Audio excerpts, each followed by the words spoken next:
तुम्ही बैठकी घेताय, प्रचारादरम्यान काय सभासदांना आवाहन करताय आणि तुम्ही सातत्याने म्हणताय, की अजित पवार हे जे काही सहकारी साखर कारखाने आहेत, ते खाजगीकरणाकडे नेण्याचा प्रयत्न करतायत. कसं बघता तुम्ही? हे बघा, नीट तुम्ही समजून घ्या. त्याने बरेचसे कारखाने, सहकारी कारखाने खाजगी केले, विकत घेतलेले हे काही सिद्ध आहे. त्याला काही वेगळी चर्चा करायची काही गरज नाही. तुम्ही आता आरोप केलाय, की राज्यातले 2 मंत्री आता सभासदांना धमकावतायत. नेमका काय प्रकार आहे? काय प्रकार आहे म्हणजे लोकांनी आम्हाला मतं देऊ नयेत, आमचं पॅनल पराभूत व्हावं एवढ्यासाठी त्याचा प्रयत्न आहे आणि कारखान्याचं वाटोळ करायचंय. दुसरं काय उद्देश आहे त्यांचा? दोन्ही गटांकडून अद्याप उमेदवारी जाहीर केली नाही. संभाव्य उमेदवारांची नावं जाहीर झाली नाही. मात्र कुठेतरी आता लोकांमध्ये एक संभ्रम निर्माण झालाय, की ऐनवेळी चंद्रराव तावरे असतील, रणजित तावरे असतील, हे अजित पवारांशी युती करतील.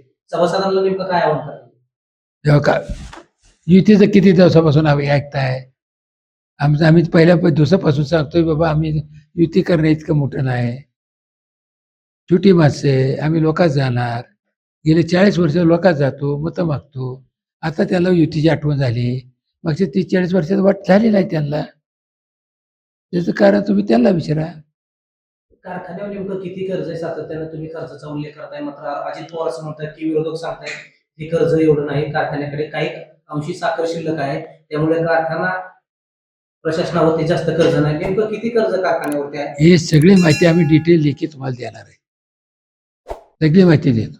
शरद पवार देखील उद्या आता गोविंद बागेमध्ये कार्यकर्त्यांच्या उपस्थितीमध्ये एक मेळावा घेत आहेत. शरद पवार या सगळ्या प्रक्रियेमध्ये उतरतील का असं वाटतंय तुम्हाला?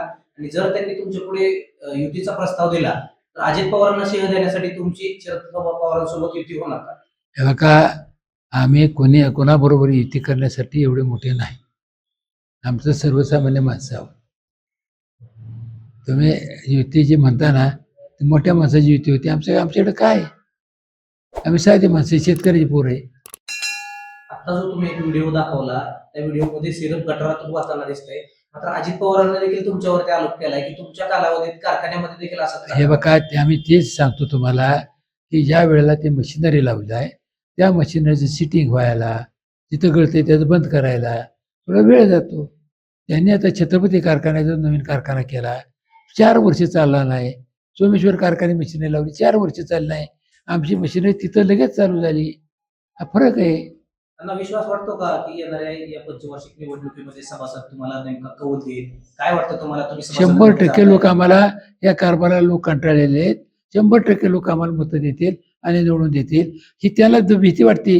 2-2 मंत्री एका साध्या कारखान्यात निवडणुकीला तर ठोकून बसलेत. गेल्या अनेक वर्षांपासून नीरा नदीच्या प्रदूषणाचा विषय ऐरणीवर आला. तुम्ही म्हणता हा विषय कारखाना प्रशासनाचा नाही, मात्र राज्य सरकारचा आहे. अजित पवार राज्यामध्ये मंत्री आहेत. मात्र असं असताना हे प्रदूषण का थांबलं नाही? किंवा हे नदीमध्ये अनेक जलचर जीव आहेत, कुठेतरी लोप पावत चाललेत. शेतकऱ्यांचं मोठं नुकसान होत आहे. 100 टनावरून आता शेतकऱ्यांचं उत्पादन 30 टनावरती आलंय. तुमची काय भूमिका असणार आहे? जर तुमच्या लोकांनी तुम्हाला कौल दिला, तर कशा पद्धतीने लोकांना या सगळ्या अडचणीतून तुम्ही बाहेर काढणार? मागच्या वर्ष 1 वर्ष झालं असेल, त्यावेळेला केंद्रीय लक्षात आलं मंत्री प्रल्हाद सिंग पटेल हे सांगलीला आले होते.